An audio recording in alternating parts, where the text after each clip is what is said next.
Okay, so this is pretty cool. I have two of the best TVs on the market for 2024, bar none, in my room at the same time.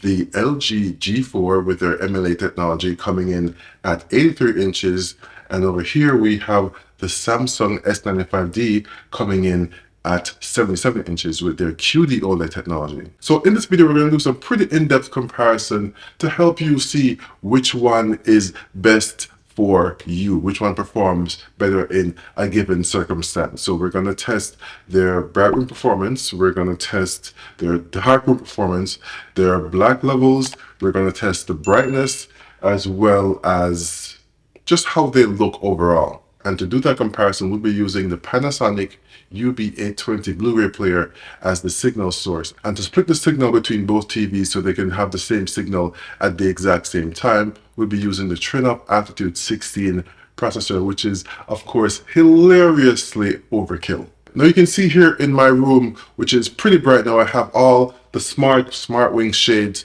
open, so all the natural light is coming in. We have two windows on this side in front of this TV and two windows on that side in front of this TV. So they both have a lot of light directed right at their screens. So with that, we can see just how well they perform with a lot of ambient light directed right at the screen. All right, so first let's compare the screens with the TVs off. Now over here we have the S95D, and this has a matte screen like I mentioned before, the first matte screen OLED. And we have the SmartWings smart shades open, so all the light is coming into the room. And we can see on the screen where there is hardly any definition of the ambient light. There is some, you can tell that the window's open because you can see the spots on the screen, but the light is being dispersed pretty effectively.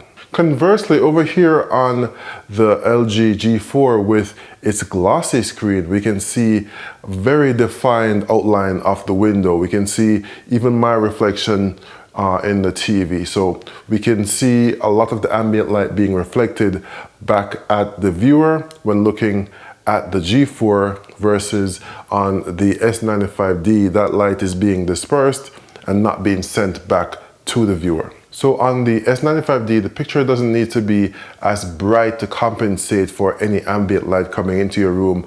The screen disperses most of that light, so you don't have that issue like you see on the G4. Now, a lot of people have been worried about the contrast impact of the matte screen on the S95D. So that's where the picture comparison comes into play. So you'll see just how well the contrast performance of the picture of a matte screen compares to that of a glossy screen.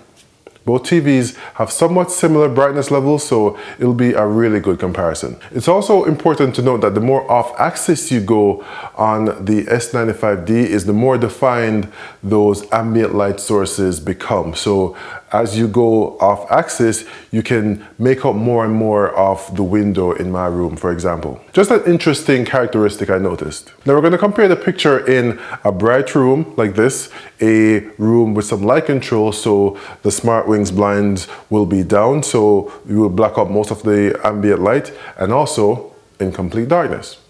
Here we go.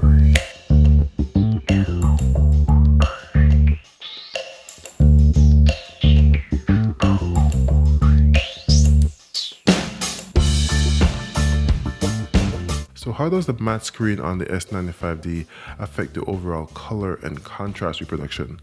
Well, it doesn't, with one exception. Let's start by answering the million-dollar question. Which TV is brighter? Well, that victory goes to the Samsung. In the cinema mode, we measure the peak brightness of the G4 coming in at 1525 nits with a 1% window. That's a huge improvement of OLED brightness from just a few years ago, but it doesn't get quite as bright as the Samsung QD-OLED, which comes in at 1730 nits in the movie mode. When game mode was enabled on the G4, the peak brightness was a bit lower at 1440 nits, while on the S95D, the peak brightness was actually a bit brighter than in the movie mode, where the game mode has a peak brightness of 1760 nits.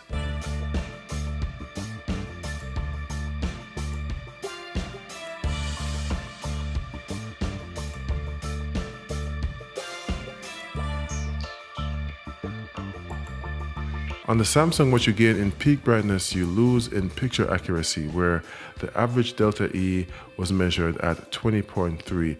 Now, this did not follow the EOTF curve, as we can see illustrated on the graph. This means that the inaccuracies in the color can be perceived with the naked eye.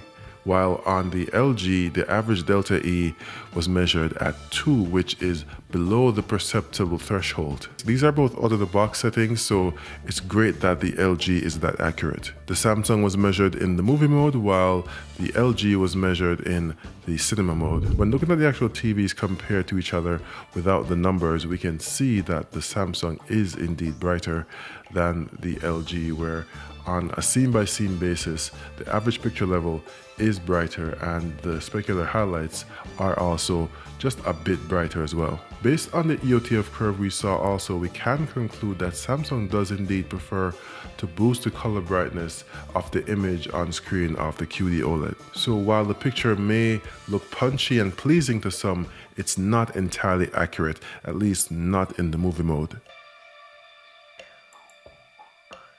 In addition, the colors on the S95D, though brighter than that of the G4, does seem a bit more saturated or oversaturated than what it appears on the G4. I've noticed the colors in some instances, especially ones like green, almost appear neon in some instances. Because of the brightness difference of the S95D over the G4 doesn't have that punchy of a specular highlights, especially when compared directly to the S95D. The overall brightness difference of the S95D compared to the G4 and the way that Samsung renders its picture leads the S95D to have just an overall punchier picture than what appears on the G4, because it's brighter, which helps the specular highlights, for example, to be that much more pronounced when viewing on the S95D compared to the G4.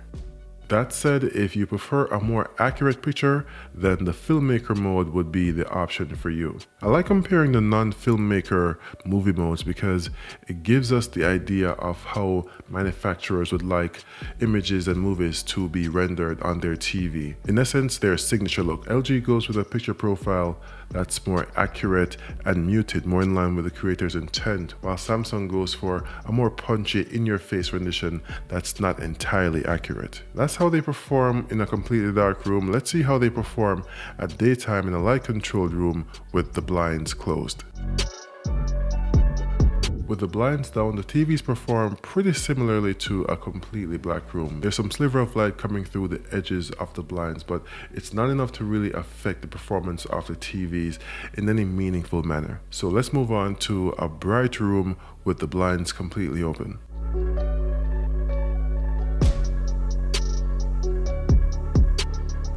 In this scenario, we can see where the characteristics of each screen start shining through. Though on bright scenes there is barely a noticeable difference, on darker scenes and scenes with high contrast, that's where we begin to see where the screen technologies make for a different kind of picture in the bright room. So while ambient light sources lead to reflections on the G4 that are pronounced and you can see from your seating position, it doesn't quite do the same on the S95D. What it does instead is result in areas of lower contrast. So when there are areas with shadows on the S95D, any light source that hits that point will result in that area of the screen being more gray than black. That will result in lower contrast even for colorful objects, but will be more pronounced on shadows and darker objects. Overall, I don't actually think it's a bad trade-off.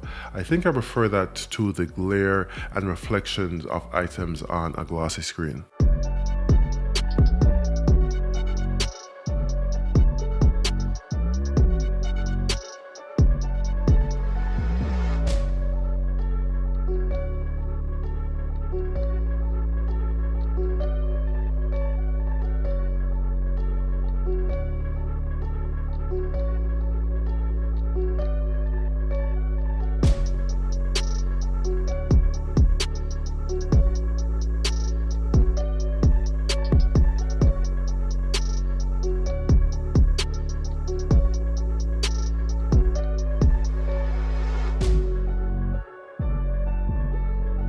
You have to come back for the gaming comparison and measurement though, that's going to be a fun one. When it comes to these TV smart platforms, they both have their proprietary smart OS, WebOS on the LG and Tizen OS on the Samsung. Samsung has gone for a more simplified remote control, which I think has led to a more complicated way of controlling their OS. Major buttons now have multiple functions, which does complicate navigation. The actual app availability and responsiveness of the OS is top-notch for both TVs, so that isn't an issue.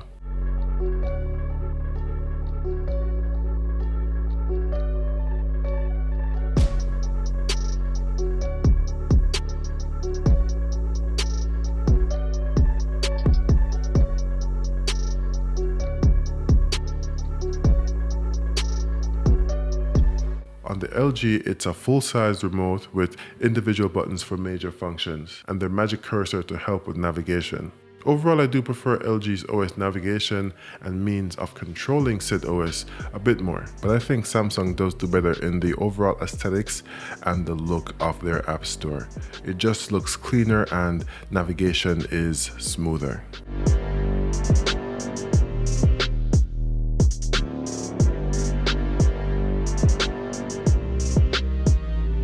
App availability also goes to the Samsung for the most part.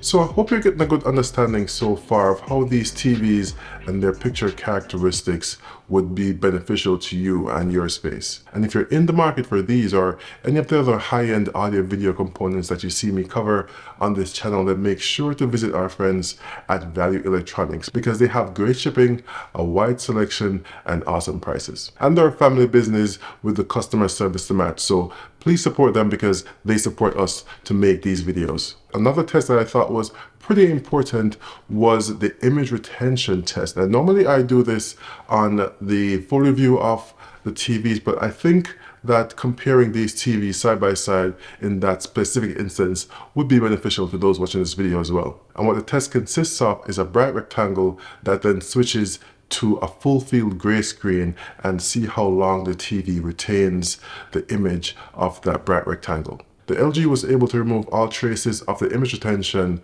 by 45 seconds, while the Samsung needed 1 minute and 33 seconds to do the same. And just so we're clear, this isn't burning, this is just how long the TV retains certain bright elements that were once on the screen. Of course, both these TVs have built-in protection to help minimize the risk of burning. But yeah, let me know your thoughts about the comparison in the comments and what you want to see for the full review of both of these TVs. And also in the gaming comparison, let me know in the comments and I'll do my best to make it happen. Thanks for watching and don't forget to subscribe if you haven't yet. Until next time, this has been your friendly neighborhood villain man saying be safe and peace.